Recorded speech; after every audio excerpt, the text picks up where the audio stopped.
Hello students, कैसे हैं आप स्टूडेंट्स। आज मुझे बहुत मजा आया, आप लोगों से बातें की मैंने और आप लोगों से इंटरेक्शन करके वाकई में बहुत मजा आया। मैं बहुत दिनों से क्यूरियस था कि मैं आप लोगों से बात करूं और सही मायने में मेरा दिल खुश हो गया आप लोगों से बात करके।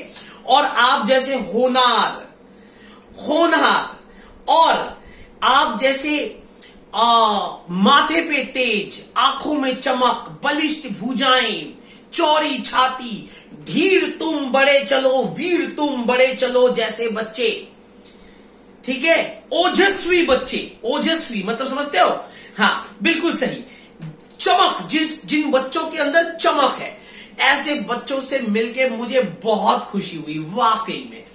तो बेटे, आज का मेरा जो वीडियो है वो हमारे एक स्टार स्टूडेंट के नाम है, दैट इज अनुराग शेष। तो अनुराग शेष जो है वो आज का हमारा सुपरस्टार बच्चा है, जिसने एक बहुत बढ़िया सवाल पूछा और उसका सवाल वाकई में बहुत बेहतरीन सवाल था, बहुत इन डेप्थ सवाल था। ऑल्दो इस सवाल का हमारे सिलेबस से कोई लेना देना नहीं है, लेकिन क्योंकि उसने सवाल पूछा और उस सवाल का जवाब मुझे देना था, तो जैसे ही मैं घर पे आया सीधा आके अपने स्टूडियो के अंदर वीडियो बनाने बैठ गया। ठीक है, तो अनुराग शेष, थम्स अप फॉर यू। और आज का अनुराग शेष का सवाल था, ध्यान से सुनना आप लोग सभी। उसने एक सवाल पूछा कि सर, न्यूक्लियस के अंदर प्रोटॉन और न्यूट्रॉन होते हैं। मैंने कहा बिल्कुल होते हैं। और प्रोटॉन पॉजिटिवली चार्ज होता है, न्यूट्रॉन न्यूट्रल होता है। ठीक है, तो प्रोटॉन और प्रोटॉन मतलब दो प्रोटॉन एक दूसरे को रिपल क्यों नहीं करते? अगर दो प्रोटॉन एक दूसरे को रिपल करने चाहिए, तो अगर दो प्रोटॉन एक दूसरे को रिपल करें, क्योंकि आपको पता है like charges ripple each other, तो अगर दो प्रोटॉन एक दूसरे को रिपल करे तो नेचुरली न्यूक्लियस को बर्स्ट हो जाना चाहिए, न्यूक्लियस को फूट जाना चाहिए। क्योंकि अगर प्रोटॉन पॉजिटिवली चार्ज है और न्यूक्लियस के अंदर बहुत सारे प्रोटॉन हैं, तो प्रोटॉन एक दूसरे को रिपल करेंगे, क्योंकि like charges ripple each other. और अगर वो रिपल करते हैं तो न्यूक्लियस को फूट जाना चाहिए। लेकिन सर, न्यूक्लियस कभी फूटता नहीं है। बताओ इसका जवाब, है ना? बहुत बढ़िया सा सवाल था, मजा आ गया। बेटे, ये सवाल जो आपने पूछा मेरे से, ये सवाल कोई छोटा मोटा सवाल नहीं है। ये इसके पीछे बहुत सारी बातें हमें समझनी पड़ेगी। ये एकदम से बताने वाला सवाल नहीं है। इसीलिए मैं घर पे आते ही मैं स्टूडियो में आ गया अपने, और मैं इस सवाल को एक्सप्लेन कर रहा हूं, क्योंकि सवाल बहुत अच्छा है, पढ़ाने में भी बहुत मजा आएगा। ठीक है बेटे, सभी बच्चे इस बात को सुनिएगा और ध्यान से समझिएगा। बेटे, एक्चुअल में जो प्रोटॉन एंड न्यूट्रॉन होते हैं वो एक्चुअल में पार्टिकल्स होते हैं। They are basically particles. इनका जो चार्ज होता है वो स्थिर नहीं रहता। It is not a fixed charge. अगर प्रोटॉन को हम पॉजिटिव कहते हैं, न्यूट्रॉन को हम न्यूट्रल कहते हैं, ये चार्ज फिक्स नहीं है। ठीक है, ये जो प्रोटॉन और न्यूट्रॉन है ये एक्चुअल में पार्टिकल्स है। जैसा कि मैंने आपको तभी बताया था कि एक्चुअल में प्रोटॉन और न्यूट्रॉन जो है वो पार्टिकल्स है। ठीक है, इन पार्टिकल्स को हम कहते हैं, ये जो प्रोटॉन और ये न्यूट्रॉन, इन पार्टिकल्स को हम कहते हैं क्वार्क्स। इन पार्टिकल का नाम क्या है? Quarks. Is it clear? Proton भी 3 क्वार्क से बना हुआ है, 3 क्वार्क से बना हुआ है। न्यूट्रॉन भी 3 क्वैक से बना हुआ है, दोनों 3-3 क्वैक से बने हुए हैं, ठीक है। अच्छा, लेकिन ये जो क्वैक्स है, इनका जो ओरिएंटेशन है ये दोनों में डिफरेंट है, ठीक है। इनका जो ओरिएंटेशन है ये दोनों में डिफरेंट है। यही कारण है कि प्रोटॉन पॉजिटिव है और न्यूट्रॉन न्यूट्रल है, ठीक है। तो ओरिएंटेशन को समझने के लिए बहुत सारी बातें समझनी पड़ेगी। तो बेसिकली आप ये समझ लो कि प्रोटॉन और न्यूट्रॉन एक्चुअल में पार्टिकल्स हैं, और ये जो पार्टिकल्स हैं, ये पार्टिकल एक बहुत माइन्यूट पार्टिकल से बना हुआ है। That particles are known as quarks. इन पार्टिकल्स को क्या कहते हैं? क्वैक्स, ठीक है।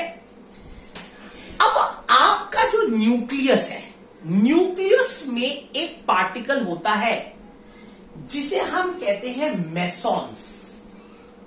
क्या कहते हैं? मेसॉन्स। और बेसिकली दे आर बोसॉन्स। मैं बोस, और वहां से ये पार्टिकल का नाम आया बोसॉन्स। बिल्कुल सही सुना बेटे आपने। मैं जॉय नील बोस हूं, और इस बोस वर्ड से ही बोसॉन पार्टिकल का आविष्कार हुआ, बोस वर्ड से ही, ठीक है। अब आप सोचोगे कि मैं आपको बेवकूफ बना रहा हूं, है ना।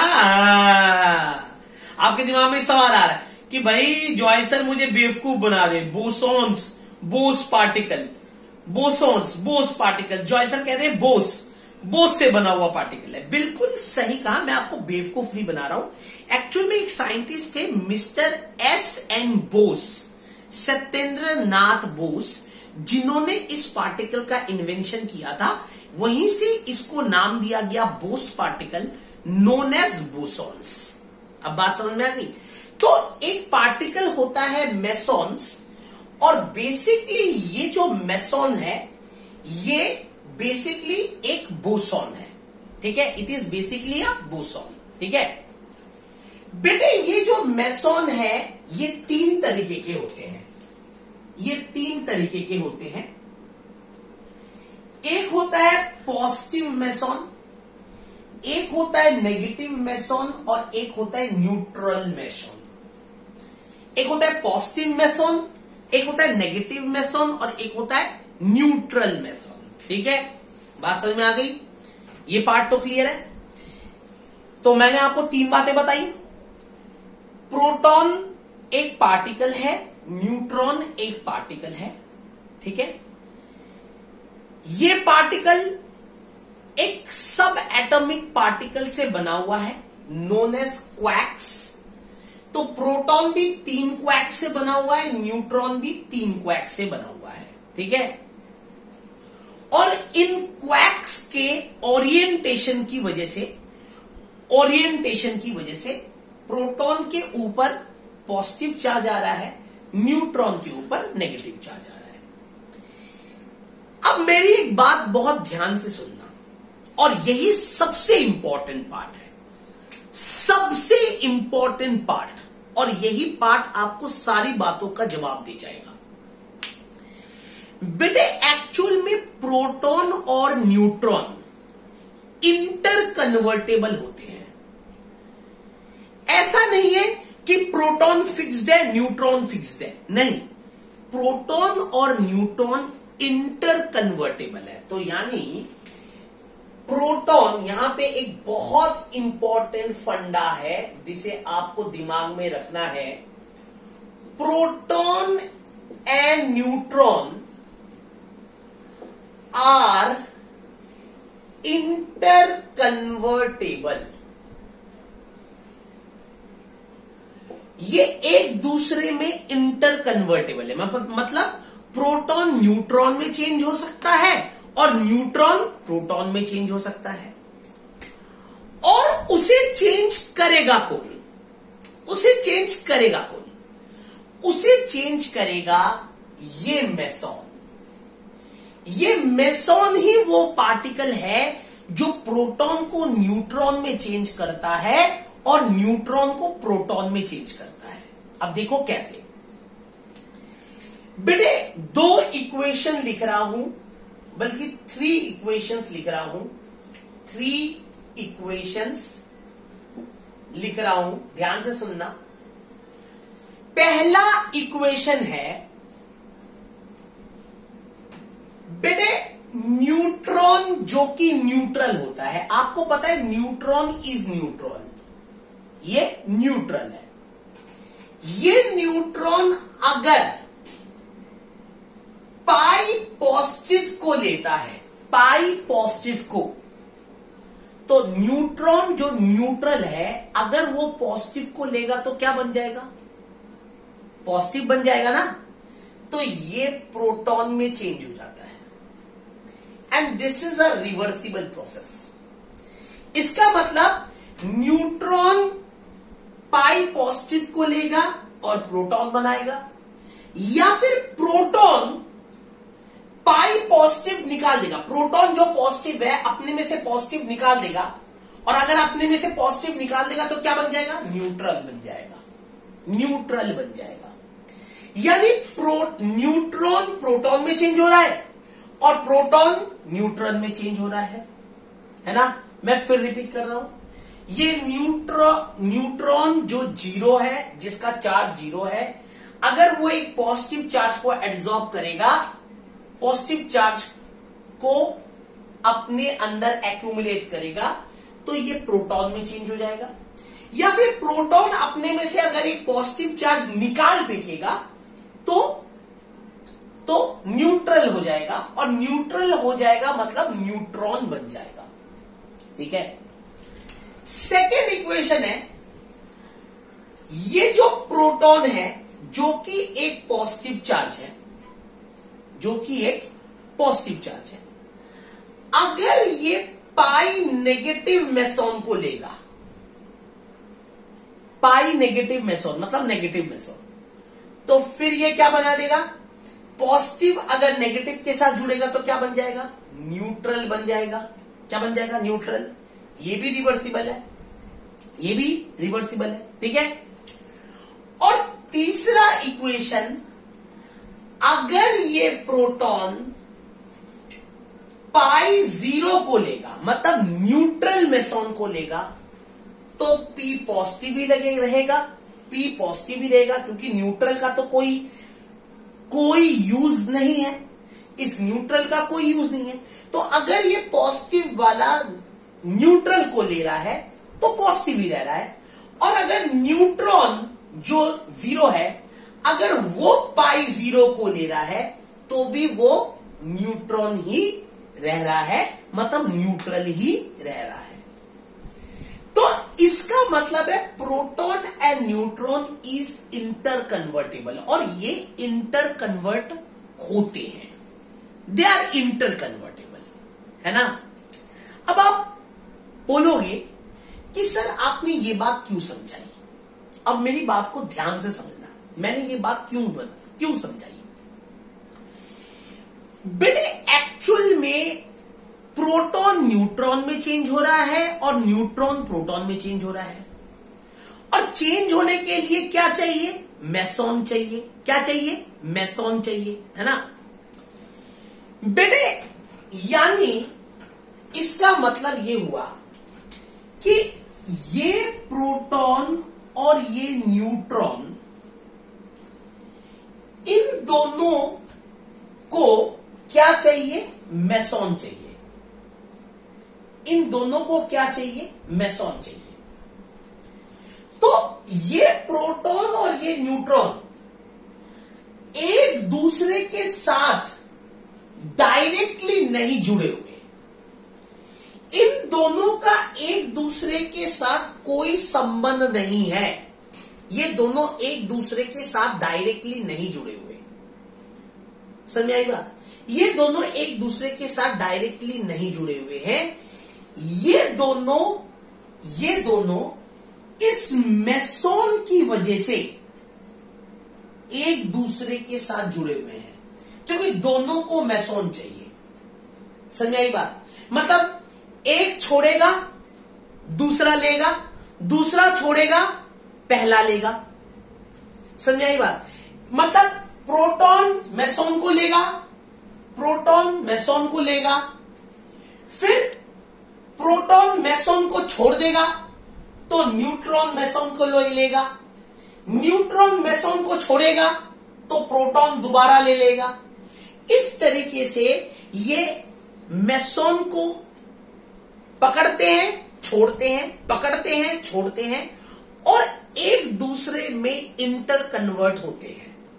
प्रोटॉन न्यूट्रॉन में चेंज होता है और न्यूट्रॉन प्रोटॉन में चेंज होता है। बेटे ये लॉजिक मैं आपको ऐसे समझा दूं, एक बड़ी अलग वे में मैं इसको समझाता हूं बड़े अलग तरीके से समझाता हूं। गुलिया सर के सामने नहीं समझा पाया था और समझा भी नहीं सकता था।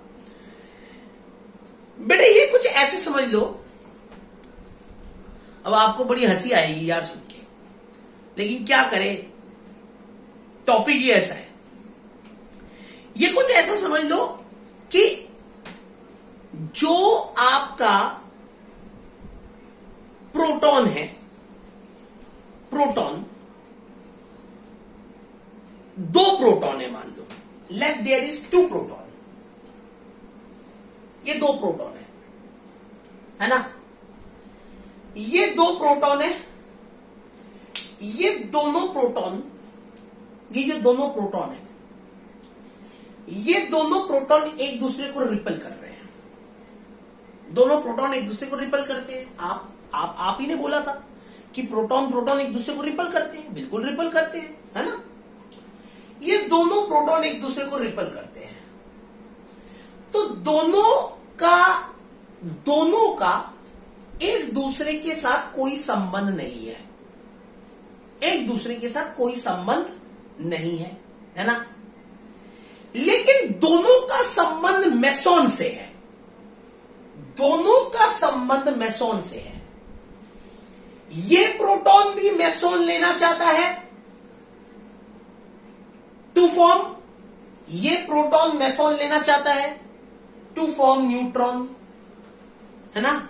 ये प्रोटॉन मेसॉन लेना चाहता है टू फॉर्म न्यूट्रॉन, है ना। और ये प्रोटॉन भी मेसॉन लेना चाहता है टू फॉर्म न्यूट्रॉन। तो दोनों का संबंध किससे है? मेसॉन से है। जितने भी प्रोटॉन न्यूक्लियस के अंदर है उन सबको मेसॉन चाहिए। क्यों चाहिए? क्योंकि न्यूट्रॉन बनाना है। और सभी न्यूट्रॉन को मेसॉन चाहिए। क्यों चाहिए? क्योंकि प्रोटॉन बनाना है।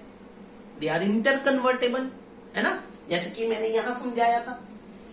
तो हम बात कर रहे हैं प्रोटॉन के बारे में, क्योंकि प्रोटॉन जो है, हमारा सवाल ही यही है कि प्रोटॉन पॉजिटिव है, प्रोटॉन आपस में रिपल करेंगे तो न्यूक्लियस को फूट जाना चाहिए, बर्स्ट हो जाना चाहिए।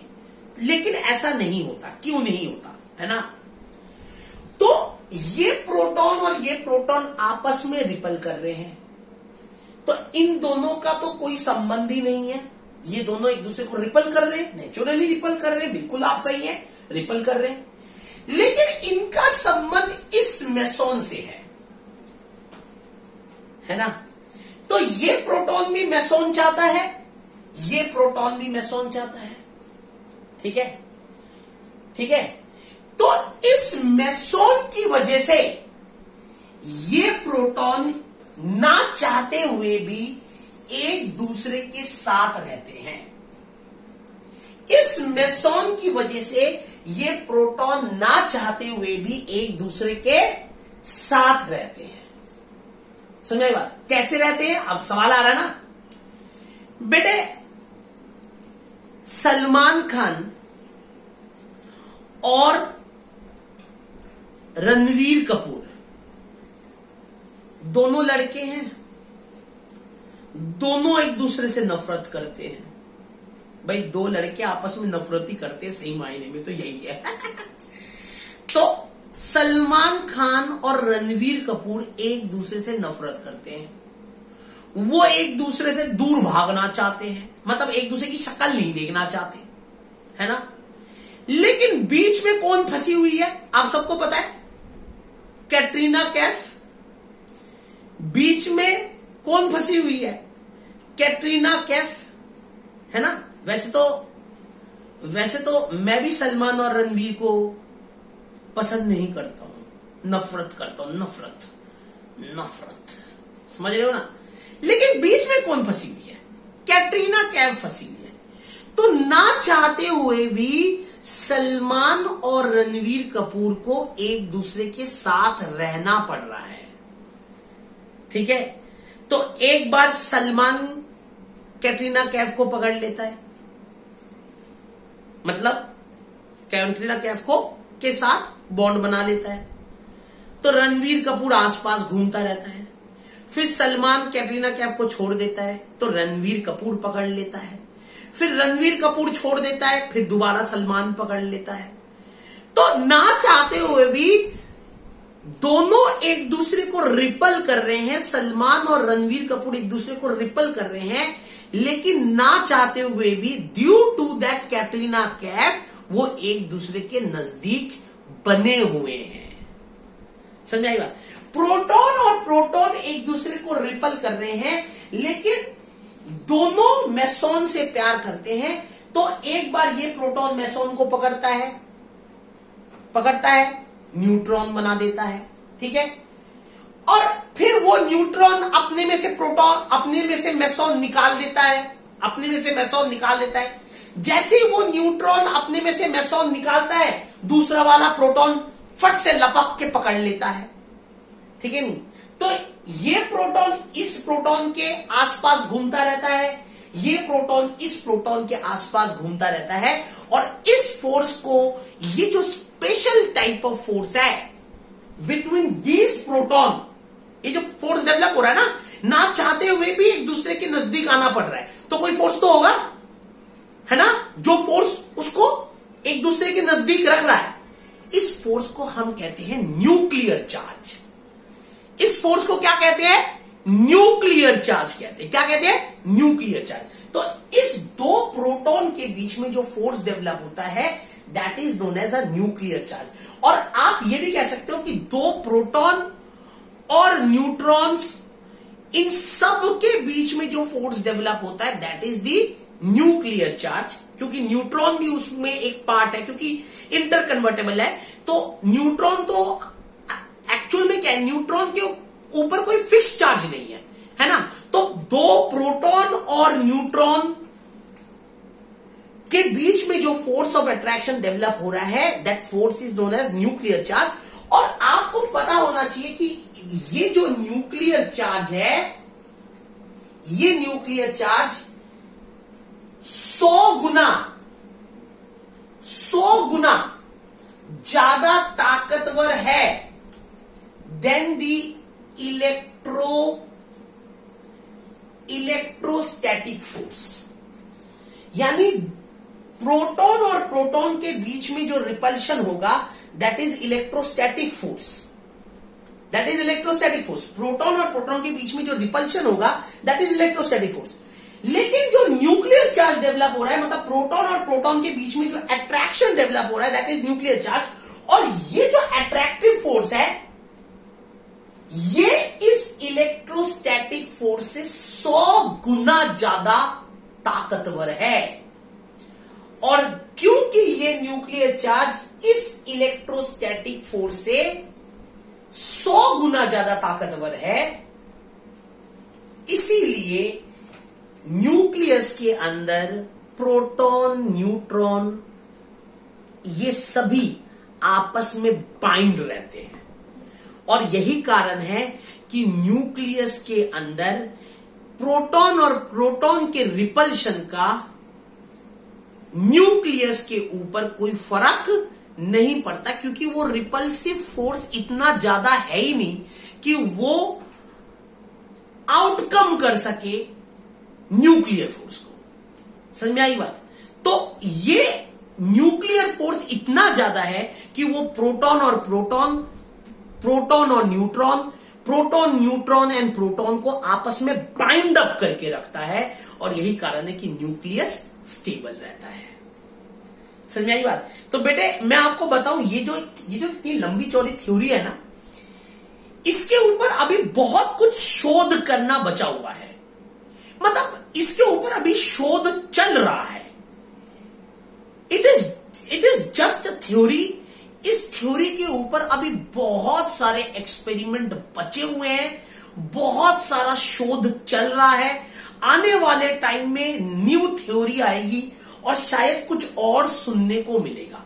न्यूक्लियर चार्ज को, न्यूक्लियर फोर्स को अभी तक, न्यूक्लियर फोर्स को, ये न्यूक्लियर चार्ज नहीं है, ये न्यूक्लियर फोर्स है, न्यूक्लियर फोर्स को अभी तक पूरी तरीके से एक्सप्लोर नहीं किया गया, अभी तक हम नहीं कर पाए, ठीक है नहीं। ये जो मैंने थ्योरी बताई, ये एक साइंटिस्ट ने दिया, जापानीज साइंटिस्ट है, एक जापानीज साइंटिस्ट है जिन्होंने ये थ्योरी दी थी। That is, he is Yukawa theory. ये थ्योरी एक जापानीज साइंटिस्ट ने दी थी, रीसेंट थ्योरी है, ये बिल्कुल रीसेंट थ्योरी है। And this Japanese scientist name is Yukawa. Is it clear? तो इसी के साथ मैंने आपको बड़े इंटरेस्टिंग वे में समझा दिया कि न्यूक्लियस स्टेबल कैसे होता है, न्यूक्लियर फोर्स किसे कहते हैं, और न्यूक्लियर फोर्स किस तरीके से न्यूक्लियस के अंदर प्रोटॉन, न्यूट्रॉन एंड प्रोटॉन को आपस में बाइंड अप करके रखता है। और इसी को कहते हैं इंटीग्रेशन ऑफ चार्जेस। इसी को कहते हैं इंटीग्रेशन ऑफ चार्जेस, मतलब charges are binding up, charges are sum up. Is it clear? कोई डाउट? अच्छी तरह समझ में आ गया? कोई प्रॉब्लम नहीं है? फिर भी कोई प्रॉब्लम हो आप मुझे कॉल कर सकते हैं मेरे नंबर पे, और मैं फिर हमारे स्टार स्टूडेंट, नाम आप जानते हैं, मिस्टर सैस को धन्यवाद कहना चाहता हूं कि आज उसने ये टॉपिक बच्चों के सामने रखा और मुझे मौका दिया अपनी दिल की भड़ास निकालने का। Thank you, tata, bye bye.